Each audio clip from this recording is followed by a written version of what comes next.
So I will make sure to get that over to our communications department so they can put it up on our website as soon as possible. There's usually a little bit of a delay, but I will get that over to them as soon as possible. A couple more things. I did go ahead and just mute everybody upon entry of this meeting. So with a larger group like this, it's a little bit easier if we all kind of remain on mute unless questions are needed to be asked verbally. Otherwise, the chat function is really great. That allows us to kind of track the questions and see them as they're coming in. So it would be great if you all could use that chat function. And then finally, I've already seen a couple questions in the chat just asking about the context for this meeting. So this meeting is specifically going to address the group functions or some of the issues that some of you may be seeing as group administrators and getting people into your groups. So we won't be working through just the general campus functionality, but we are having another answer hour tomorrow at noon. That will be just kind of an open discussion. So if you have additional questions that aren't related to group management, we can absolutely address those in that answer hour tomorrow, or you can send them our way and we can address them outside of this meeting, or if we have time at the end of this meeting, we can start running through some of those questions. So with that, I'm just going to go ahead and hop into the content. So this agenda is going to be relatively light. I want this to be a kind of more of an interactive answer hour rather than me just kind of talking at you all. So I wanted to give the opportunity for you guys to ask questions, and I wanted to kind of run through some of the frequently asked questions or some of the things that I've been noticing that have been coming up and some of the known issues that are associated with group management right now.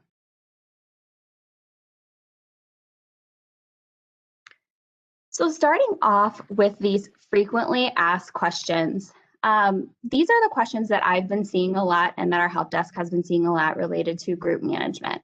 So first off, how do I add users to my group? Why are my users still in pending status even after registering? I've lost my invitation to my group. How do I get a new one, or how do I get access to that group?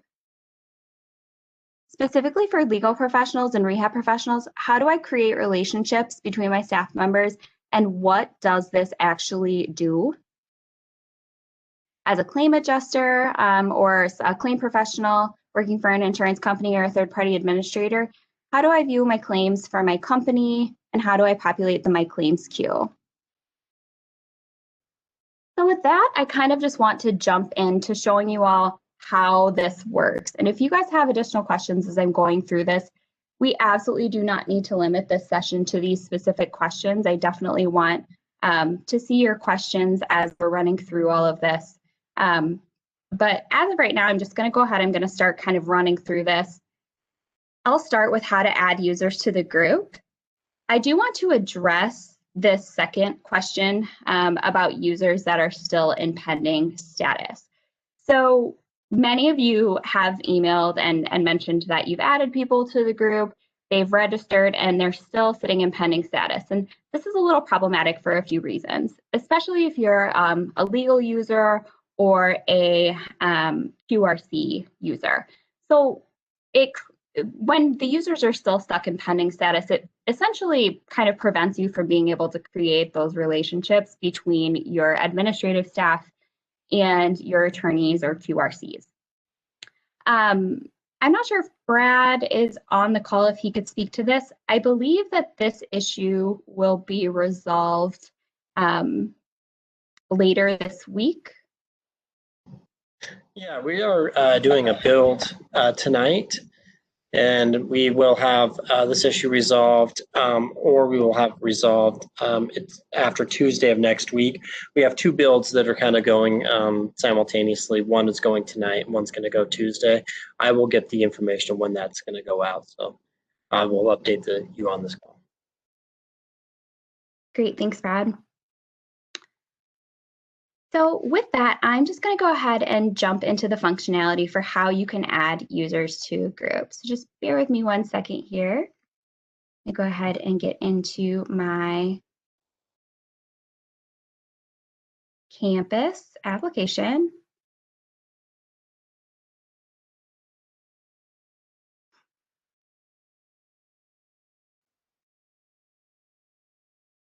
All right, so I think you all can see my screen right now, hopefully. And now I'm just going to go ahead, I'm going to log in here. And I'm going to log in as an adjuster for the purposes of kind of demonstrating this functionality. So I am a group administrator for this group. So what I'm going to do here, just to demonstrate how you add people to your group. If I go ahead and I click, I would need to be a group administrator to do this. I click my name and I click the My Groups. You can see here I've got Up North Insurance. I've also got my UAT insurer and my test TPA. If I need to add people to this group, I simply can click this little kebab menu. This is what we call it. It's kind of that vertical ellipsis.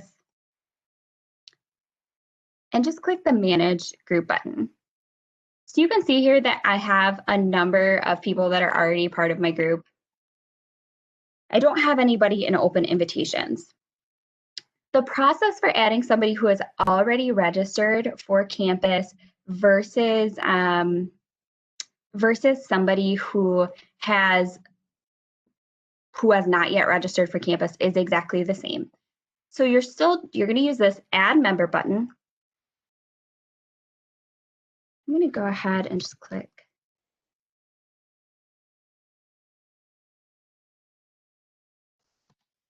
Add an email address that I want. Now, the information that you put in here for first and last name, that's kind of just for the invitation piece. If the user has already registered, it's just going to populate with the information that's associated with their campus profile, but you will just need to type in their information. So I'm going to go ahead here and I'm going to choose some permissions. So there are little descriptions of what these permissions mean and what they allow people to do. So I'm going to go ahead and give this person global claim access. So that is a permission that is specific to insurers or third-party administrators. And then I'm also going to make them the designated contact for penalties. And now if I click add, you can see that that user was added right to my list. Now, obviously that defect that we're having right now is making it a little bit difficult because you may have people that are getting stuck in pending that aren't moving over to your active members. If that's the case, just confirm with that user that they've already registered for campus. It should not impede them accessing information related to your group or taking actions. It's just that they're stuck on that one screen. So now I'm going to show just an example of what happens if I invite somebody who doesn't yet have a campus account.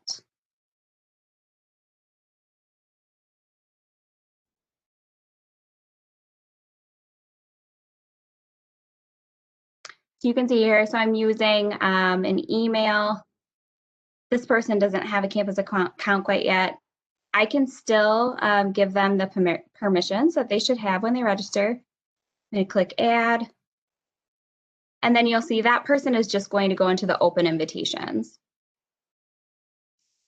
If I need to resend this invite, so let's say that this person lost their invite, they don't know where it is in their email, I can click this resend invite button.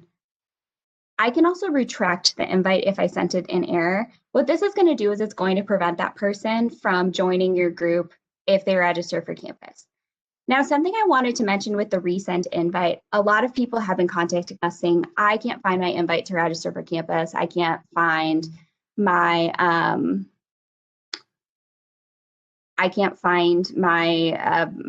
my invite. I don't know what to do.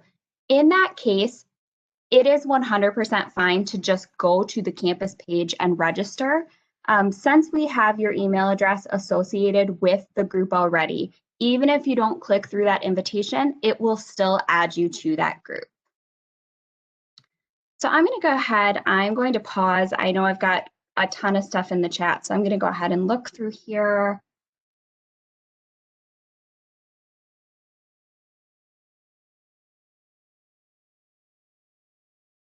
And I see there's just some feedback, and I apologize if you could possibly in your chat messages just send them to everybody. That makes it a little easier for us to address them as they come up.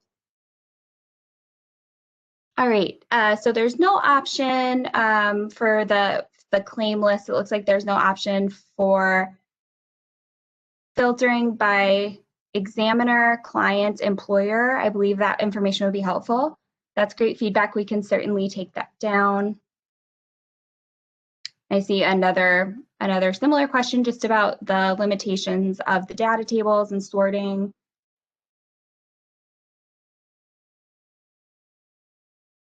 There was a question here just from a claim administrator just asking about setup for in-house legal users. So if you have a law firm that is part of your entity and you are or part of your company or handles things on behalf of your company, what we would actually do is have you all have those people get in contact with us.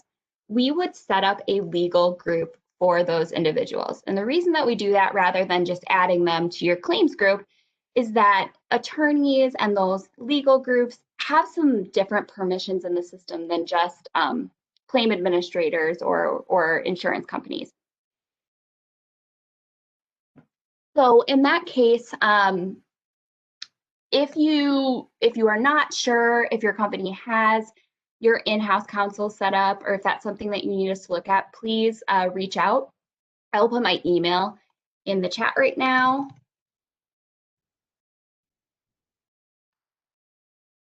And if we need to set up those groups for the legal arm of your companies, we can absolutely do that.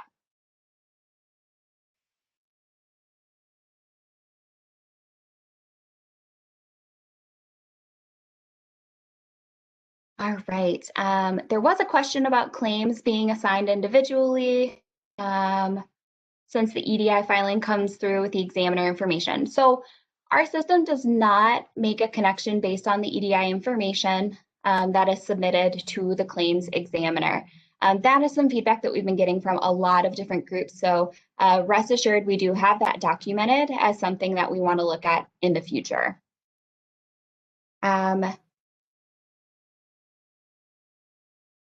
Let's see here. There is another question here just about people not having access to view claims. So I want to run through just an example of what would need to occur in order for you all to have your adjusters view claims, either in the dashboard or just as part of that group. So you can see here, I'm in this group management for my insurance company. And so there's a few things to take into consideration. So first off, you're going to want to make sure that your adjusters all have this global claim access permission. This is going to allow them to view the claims that are associated with your entity. Now, another piece of that is that for many of these claims, you would have to submit your FROI update report. So your FROI UR, which is either an EDI filing or an e-form filing, if you are an e-form filer, before those claims will be linked to your group. So if you are not seeing, I'll go ahead and just show you how to get there. If you are not seeing claims, it is possible that the update reports have not been filed or accepted yet. If it's new claims, you should be seeing those. You do need to make sure that you are in the correct group. If for some reason you know that you have submitted update reports and you're still not seeing them in the related claims and cases tab, please send me a note on that so I can look a little bit further into it and make sure that it's not something specific to your company.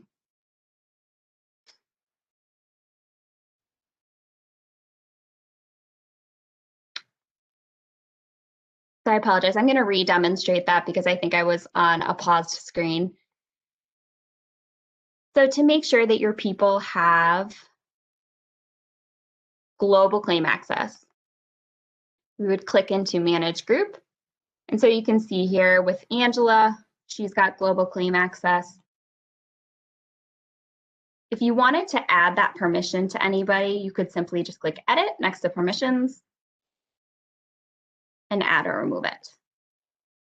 But that would be essential for making sure that your people can view things from that related claims and cases tab.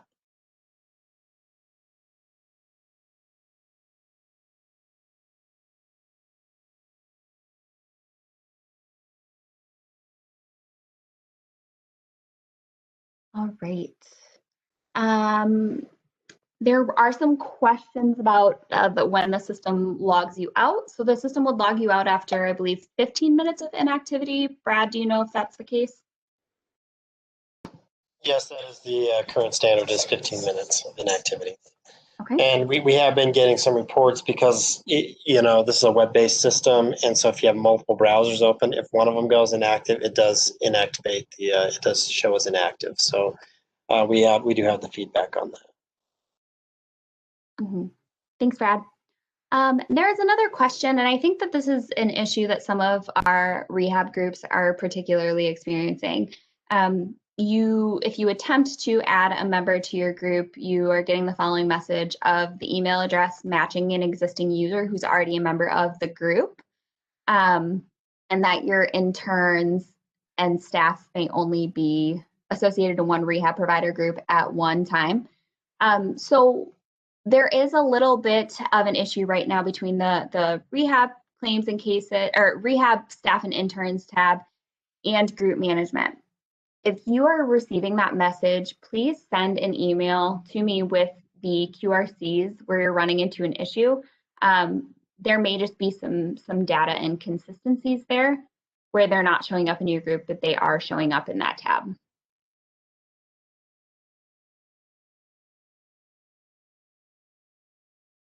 Brad, I'm gonna give you this one. Will there be an exception or change to the current penalty exception period of 11/30, since we are still having some issues? I will raise that up with the commissioner and talk about that, because like we've always said, it's not our intention to penalize. It's not her intention to penalize. So we will look at all penalties at that point. I will raise that up and get a notice sent out. Thanks, Brad. I did have another question here. This is specific to legal users. This attorney has a paralegal who's also the group administrator. There's a legal administrative assistant, and this user was able to create a relationship between themselves and the attorney, and the LA and the attorney, but not between yourself and the legal assistant. Is there a way to do this? So the way that the system is set up is specifically that the legal support would be related to the attorney. The legal professionals are not related to each other. If you're both related to the attorney, it would give you the same permissions. So I will go ahead really quickly here and get into an attorney account and kind of demonstrate that functionality. But essentially, when we're creating these relationships, and this is going to be the same case for rehab professionals and legal staff. So now I'm in here as an attorney with group administrator permissions. I'm going to follow the same steps as I did with the insurer group. Go into my groups, and you can see here that I have got Best Law Firm, and I've just got a ton of people in here. And I'm going to go ahead and just click Manage Group. So you can see that I have a relationship to Melissa. She is my legal assistant. I can also add a relationship to Robert. So what this is going to do is this is going to allow Melissa and Robert to file on my behalf. And then it's also going to grant them access to new cases that are associated to me. It's just going to give them access to the same thing. Now, we do know that we're having an issue right now with some disputes and legal professionals filing those disputes or having access to those disputes, and we're working on that. But the way that it is set up is these legal professionals would not ever be related to each other. They would just be related to attorneys, but they can be related to multiple attorneys.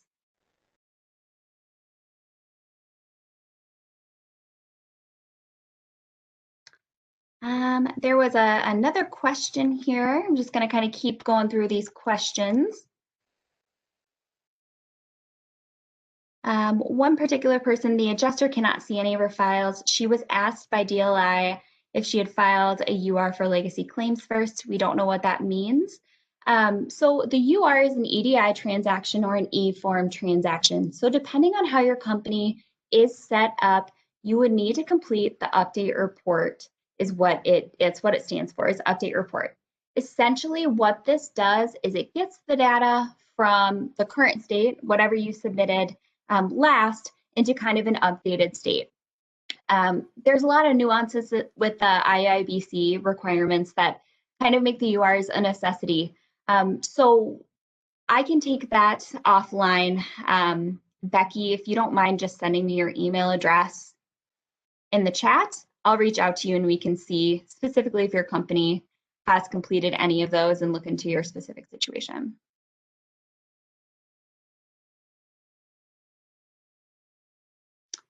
There was just another comment here about someone who had that QRC message, and the QRCs were in a different group.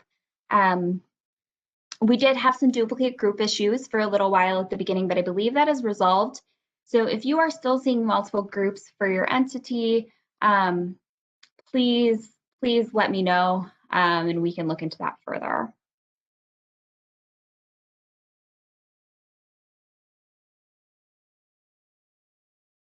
Okay, there is a user who has a linked relationship with the attorney, but still cannot file as that attorney.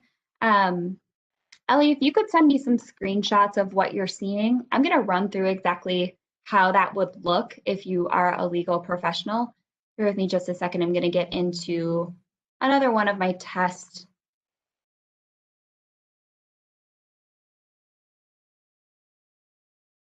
entities.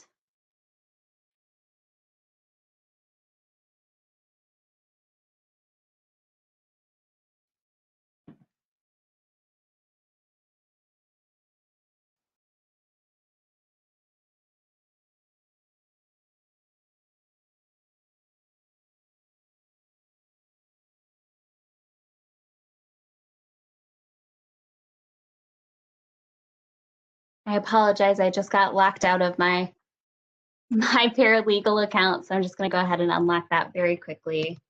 I can show you all of that information.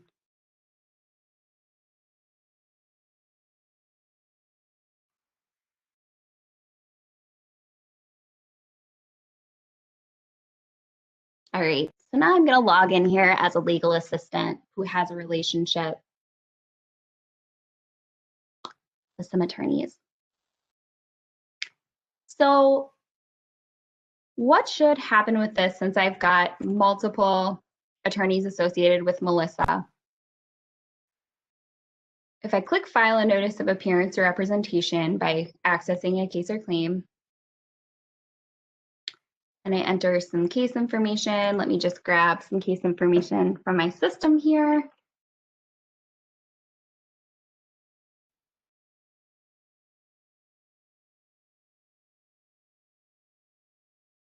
What will happen once I enter this information is the system will give me the option to choose who I'm filing on behalf of.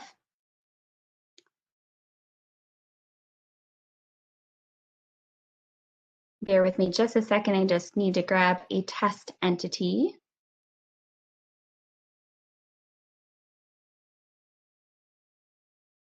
All right, I'm going to go ahead and enter my case file number.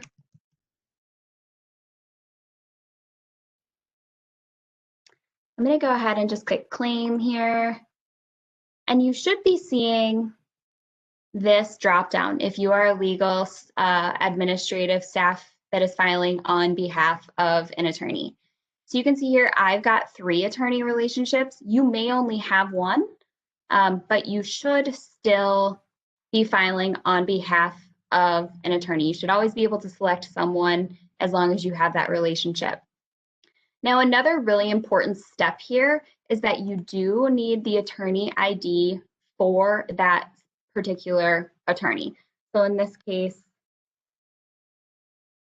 I know that that is my attorney ID. I'm not going to complete all of these other steps, but just kind of wanted to demonstrate that. And then when you do sign this form, you do still need to sign it as yourself. So you would not sign it as the attorney. Hopefully that clears up a little bit of confusion.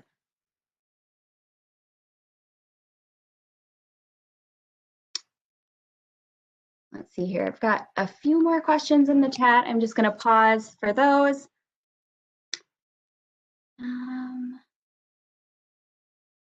Where do we find the information for tomorrow's answer hour? Brad or another one of the DLI folks on the call, if you wouldn't mind putting that information in the chat. That should be on our campus central page, I believe.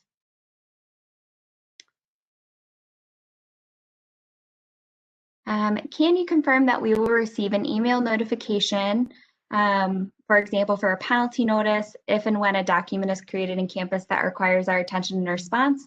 A penalty or something that is served on you all, or even a request for information from the department, those are going to go to people who are specified within your organization to receive those requests. So I'm going to go ahead and I'm going to show you all exactly how that works. I'll log back in as Angie Adjuster, go back to my group here, and then I'm going to go to Manage Group. So you can see here, as Angie Adjuster, I have all of these permissions. So since I'm a designated contact, or the Service of Process designee, the designated contact for information requests from DLI, and a designated contact for penalties, I would receive emails related to these things. Now, if I was not designated for any of these roles, I would not receive those emails. Those will only go to the people that are specified with those permissions. A really common question that I've gotten from a lot of people is just, will it only go to the specific adjuster on the file? No, it will go to anybody who is specified under any of those permissions. So it's probably best practice to kind of limit those to 1 or 2 people in your company so that everybody else isn't getting inundated with emails related to those. Hey, Angie. We have some participants echoing a question from a little bit above. It says that admins in our office are unable to file for our attorneys because none of their claims or cases show up in our queues despite established relationships and proper permissions. Okay. We're having issues trying to track down WIDs for cases that come into our office without that information. Okay. Thanks, Tyler. So that is an issue that we're aware of. And Brad, I don't know if you want to speak to that a little bit further, or kind of what the process will be for resolving that.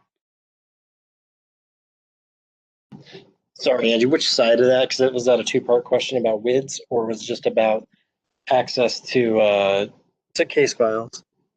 It's about access to legacy case files. Yeah, the legacy case files is something that, because there was no data relationship before, is posing a challenge, especially with having people that are now associated to the party, but there was never an association before. We're currently looking at ways to do that and to get into that. So there'll be more to come on that.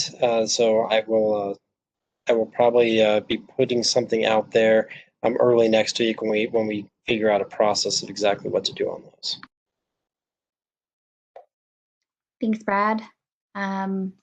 Moving right along, I'm going to kind of just keep going through my questions here. This user said, I have 3 groups. I'm part of a TPA, an insured, and a trading partner. Do I need to send invites to all 3 separate emails?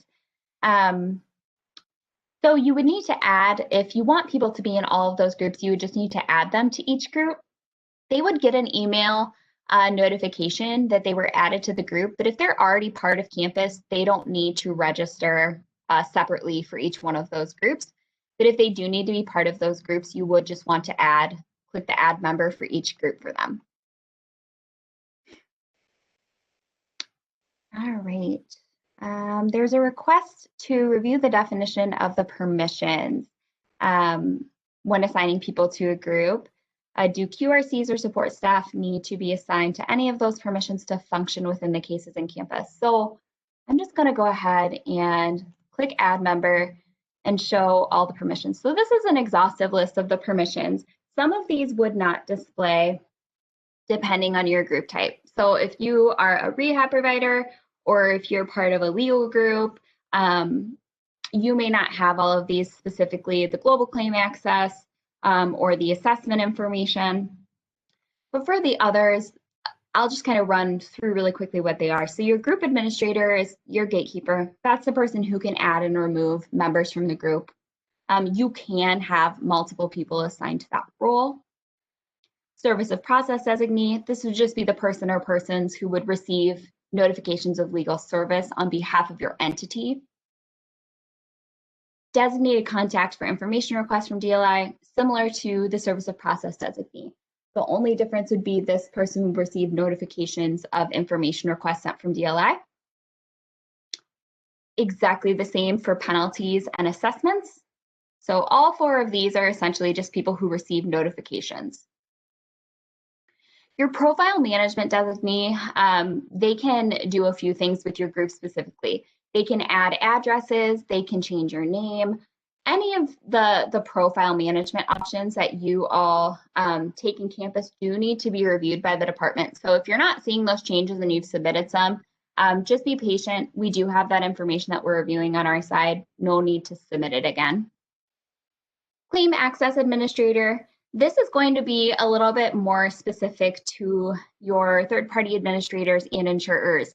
So having this permission allows people to assign cases or claims to themselves or to others in their group. And then global claim access. This is specific to insurers and TPAs as well. This is just going to give global claim access to the person who has the permission, meaning that they can look up claims for your organization. Now, as far as permissions that kind of just a normal user would need in campus, so unless the person needs to be a service process designee or receive any of these, they really don't need additional permissions other than global claim access for those TPAs and insurers. So the QRC group specifically, you shouldn't need to add additional permissions to your people. They should still be able to do the work. Same with the legal group. If a group administrator and the QRC have the same email, how do I log in as the group administrator? So your login would be exactly the same. You don't have a separate login. The group administrator function is simply just a permission that's applied to your email address. So if you're not seeing that when you log in, please just let us know. We can investigate that a little further.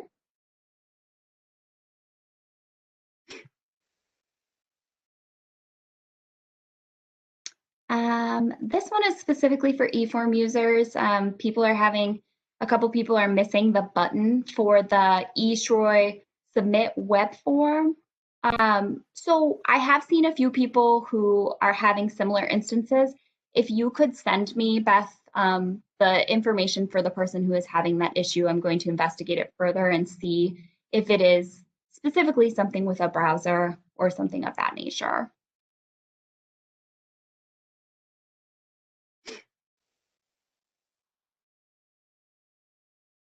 Okay.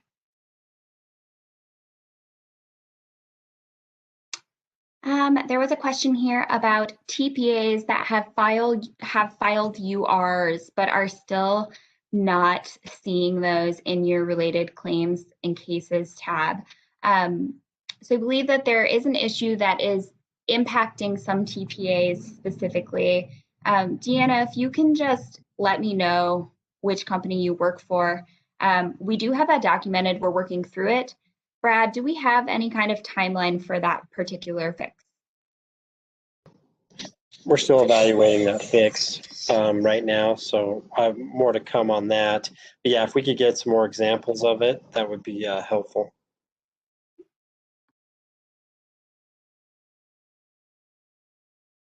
There was a question about emails that people have received if they're added to a group or invited, and the group administrator that's listed in the emails being incorrect. So this is a known issue. I believe that this should be, we're working on resolving this. We did have our IT staff just confirm that there were no security risks. That person should not be part of the group. It's truly just pulling in an incorrect email in those instances. So if you're seeing that, no need to be alarmed. We are aware of that issue and working through it.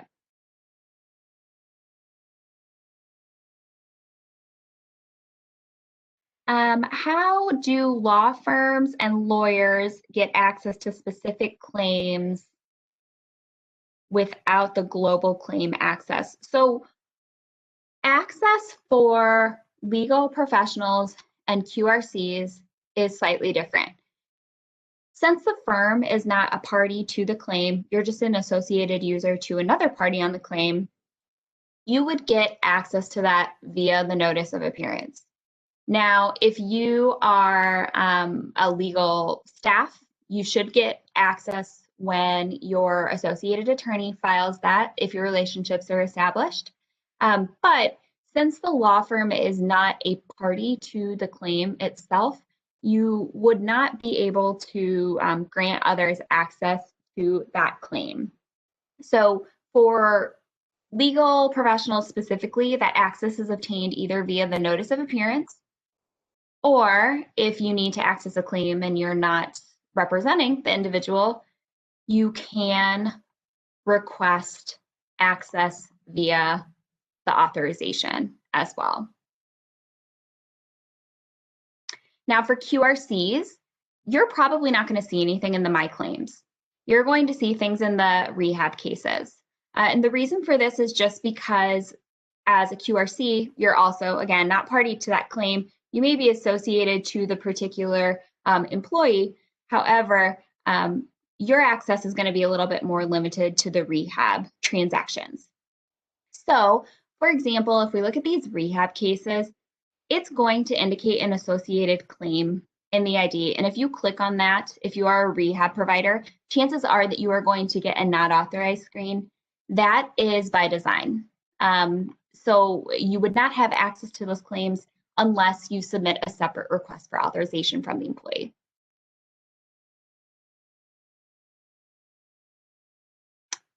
All right.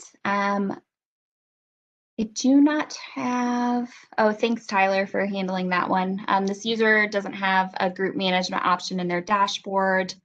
And Tyler just indicated that functionality, how to get there. So you can always click your name and click my groups, and then it's going to take you to your groups.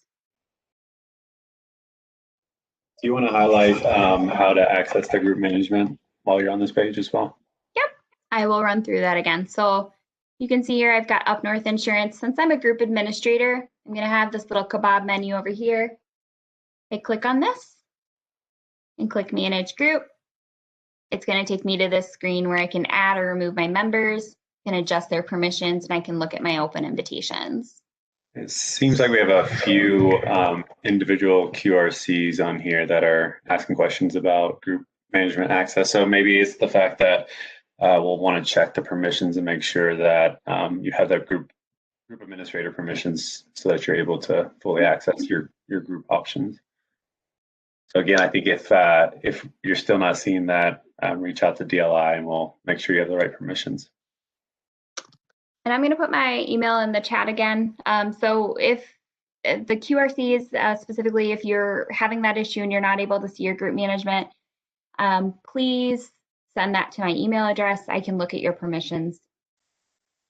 What permissions are needed to edit attorney calendars?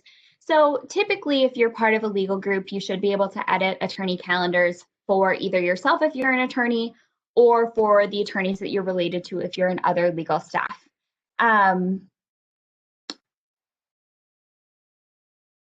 To edit your attorney calendars, you should be able typically to just edit within the calendar itself. I know that we do have a glitch with the calendar right now. Brad, I'm not as familiar with that one. Can you speak to that one by chance? Yeah, and I am also not as familiar with that. We were notified that there was something going on where people were not able to add things into the calendar. That is going through the fixed process, and like I said, should be fixed either tonight or by next Tuesday. Thanks, Brad. So the next question, I am an administrator. I can see our claims, but our adjuster cannot see them and she has global claim access. So that may be dependent on the groups that you are a part of. Becky, could you just let me know what groups you are a part of and I can look into that a little bit further?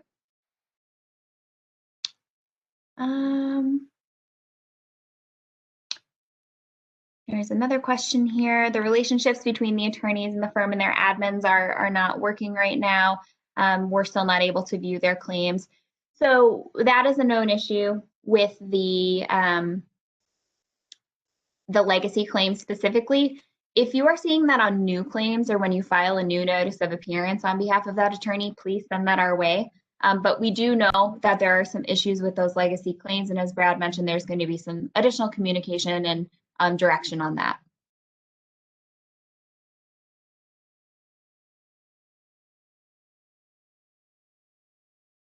And Tammy, I saw your feedback on the employer information, so I'll definitely make sure that that is noted.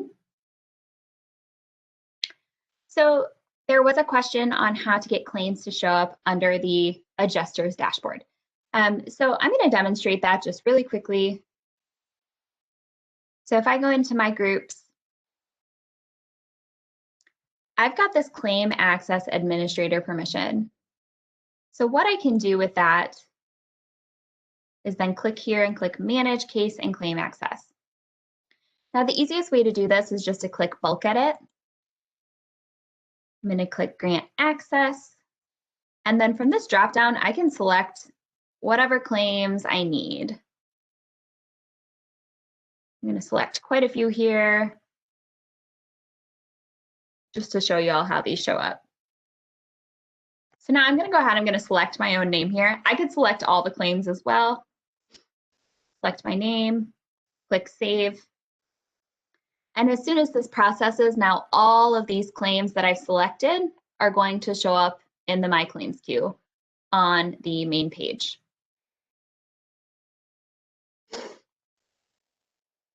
Bear with me just a second, it's thinking.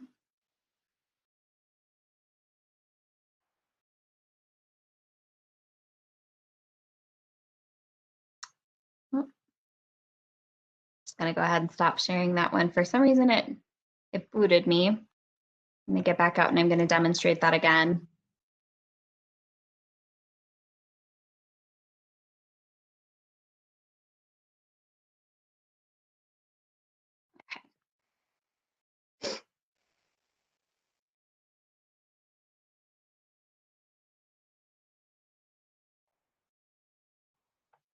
All right, so while that is loading, I'm going to go ahead and continue on through the questions. I think there was another question about the paralegals. So that would have been the same answer provided. We're just kind of working on the solution to those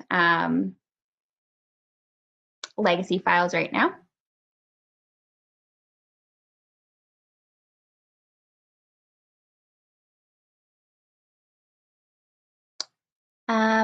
Bridget, I'm going to have you send me an email directly on the issue that you're mentioning with your UR transactions. I want to look into that a little bit further because I have not experienced that issue.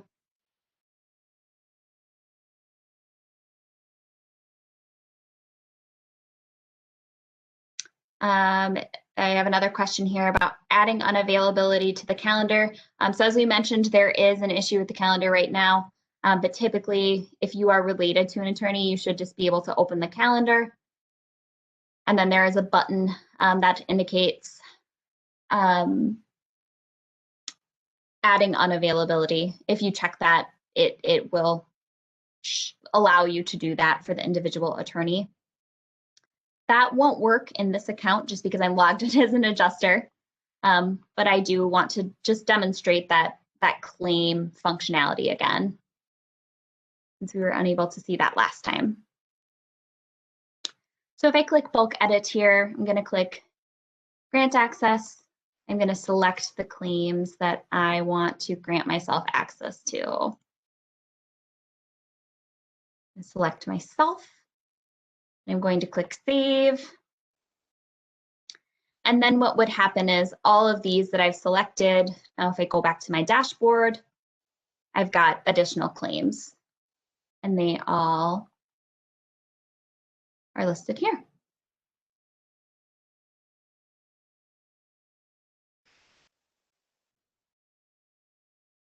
Another just process question. Is the cutoff date for submitting our backlog of forms from pre-go live to present still 11:30, or will that date be extended? I'm not sure if I understand that question. I'm not sure if we have anybody from our compliance department on who could maybe chime in on that one.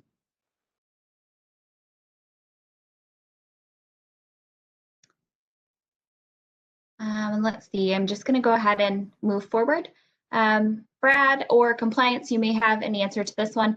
When will the files be uploaded to campus for QRCs? Yeah, the survey closed yesterday, and so we are taking the data that came through the survey. We're going to cleanse it, and then we're going to start uploading the files. So you should have access to them next week and be able to start to file on the open cases you have. And we have an answer hour for QRCs that we're going to schedule on Monday. So we will have the ability to kind of go through some of those things and some of the functionality you're going to have to use to get those R forms submitted. Thanks, Brad.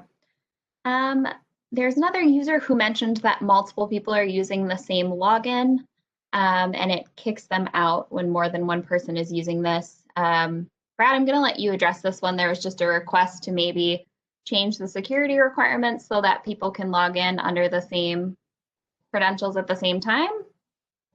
No, that is against our security plan, because if you notice in campus, it does tell us who logged in and what actions they took. So if people are logging in as a group, that's not something that we can accommodate to remove that security requirement. Obviously, we can't. I mean, we're strongly advising you on your side if somebody does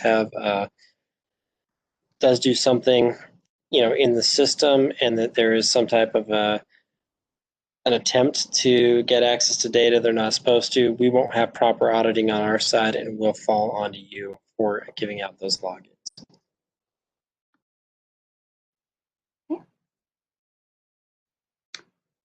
There is a question related to penalties. So Brad, I'm going to throw this one your way as well. On the topic of penalties, rehab providers received an email today indicating 15 days to update all forms once the functionality is established. The longer the issues go on, the more forms will be required to be uploaded. Is it possible to extend this deadline? Yeah, that's probably something we'll take back to the compliance unit and to the commissioner herself around that. Obviously, if we're starting next week and things go well, we will, we'll see where we're at. But if there's an issue where this time is going to be too hard to hit, then we will obviously reevaluate that and send out a note of communication. Thanks, Brad. I did see here that there was an issue with some medical providers filing interventions just because there's a duplicate tax ID with your employer entity. If that is the case for your organization, please send that to me. and I will look into it a little bit further. And Brad, I've got another one for you. Will the WID lookup come back? Yeah, as I said before, we're looking at ways we have to actually develop the WID lookup because it was never part of the actual requirements for the system.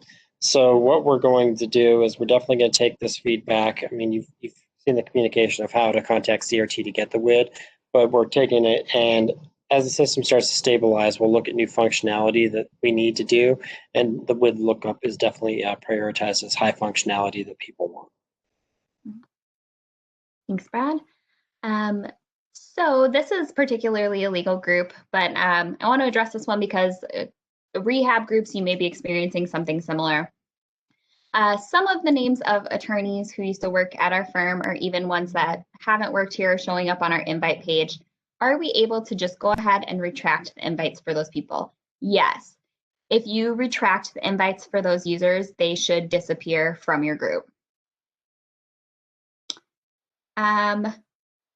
There was a request to show an example of how to file a Shroy UR. So that is going to vary depending on your submission method.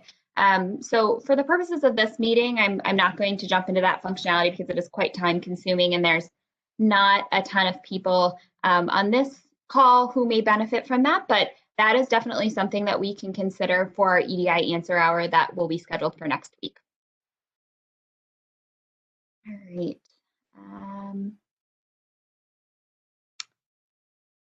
There are some issues. This particular user is having some issues with the FROY URs that are not being accepted. Please send, if you have issues with your filings not being accepted, please send those to our EDI team. I'm going to go ahead and I'm going to put that in the chat. And they can look into that.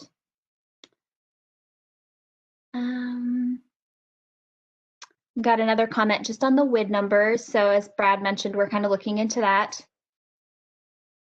Are there still fixes for the RCR form submissions? When I choose which QRC are you filing on behalf of and I choose the name, it says an error occurred when attempting to load the QRC data. And then it said that I am not authorized to view this page. Lisa, if you could send me an email with the specific QRC that you're seeing that with, I can look into that. How do we know if we are set up correctly? We provide medical insurance for our members. I haven't been able to intervene at all. It says that I need the full WID number. How do I obtain that information? I think, sorry, just for the WID number, we have on our campus page how to contact CRT to get the WID number. If you're trying to file an intervention, if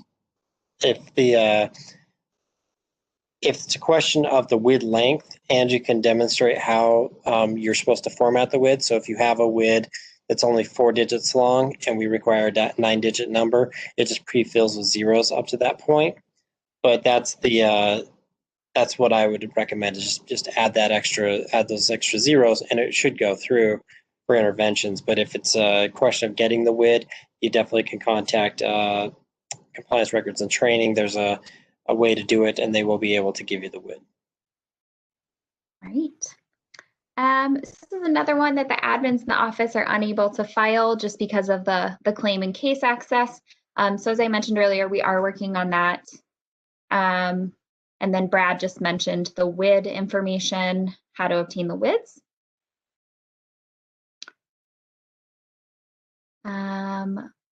So what if the attorney already has a notice of appearance on the case? Do we still need to file a notice of appearance for each initiating case document? So you shouldn't need to file a notice of appearance for each case. If you create a dispute, you should be able to see that information after you've completed the dispute. You wouldn't need to file a new notice of appearance for that. Now, if you're having an issue where there's a previous notice of appearance that was filed, and for some reason the attorney is still not seeing that. Again, that's something that I mentioned. We're aware of that. We're working on that. If you are a support professional and you're not able to see those legacy claims, even if your attorney does, that is likely because we did not have those relationships established in the past state. A lot of this was migrated from our current system. So that is another issue that we are looking into as well, just making sure that you all are able to see those claims along with your attorneys. Is there a way to search for a case by the employee's name? So if you are attempting to locate a case, so I'm going to go ahead and just demonstrate what that looks like.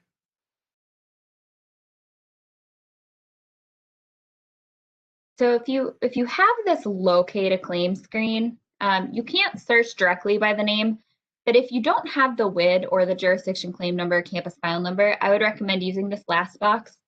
You can't search by name, but you can use a combination of the last name, the 4 digits, and the date of injury to locate those files.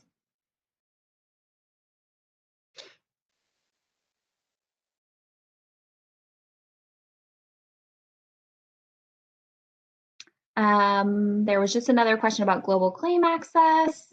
Can I interrupt?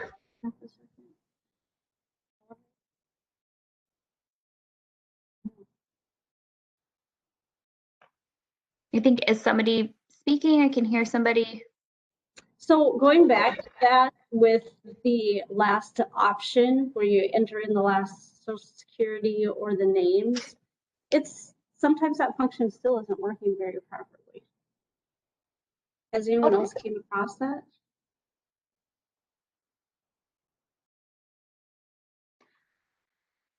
So there may be instances where there's just not a match in the system. If you know that you've got that information, you've entered it correctly, and you're still having that issue, please send me those examples so I can look into them a little bit further, because that sounds like it may be an issue. Yeah, this is Brad. So we've had a few examples sent to us on that. And thus far, what we've seen is the last name sometimes has either special characters in it or a hyphen name, and that causes the mismatch, like O'Neill with an apostrophe or something. So we have seen that. So we do have other examples. We'd love to see those, because we definitely want to see why that is intermittently not finding a match when it does work on others. Thanks, Brad. This user just mentioned we don't have global claim access. Is that only for insurers and not employers? So I believe it is only for insurers and third-party administrators. I did also see that somebody mentioned not having that full list despite being part of an insurer group. If you are part of a trading partner group, you may not be seeing that long list in your trading partner group. If you are not seeing it though in your insurer group or your TPA group, please let us know. Brad, I'm going to give this one over to you. Has the department determined a workaround for filings that are not able to be submitted through campus currently? What filings are not being able to be submitted, so we could, just kind of address one by one. I think that this is specifically medical and rehab responses and answers and notices of MMI, since admin conferences are not being set. All right, on that, we do not have a current workaround on that. It is something that we're going to address and discuss in the next few days if the functionality is not working. So stay tuned on that. But I know that there is a discrepancy on the responses from what was, what the requirements say need to happen and what's happening in the real world on those for sure. That we're looking into, and then on some of the others, I'll look into that.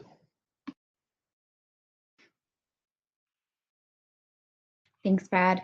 So I see here that we still have a number of questions.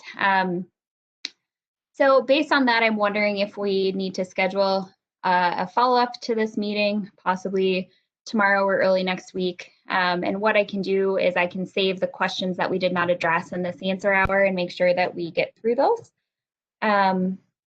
We will work on just scheduling a follow-up. We'll run through all of the outstanding questions. If I'm able to identify who asked the questions specifically, I can certainly send you an email with some additional information, but we will definitely set up a follow-up for this one. With that, I'm going to go ahead and end this meeting since we are at time, and I know you all need all the time that you can get to keep working through things. Thank you so much for your patience with us. Thank you so much for your questions. We will look into expanding this and maybe breaking it down into specific system access groups as was suggested. So thank you all so much and have a good rest of your day.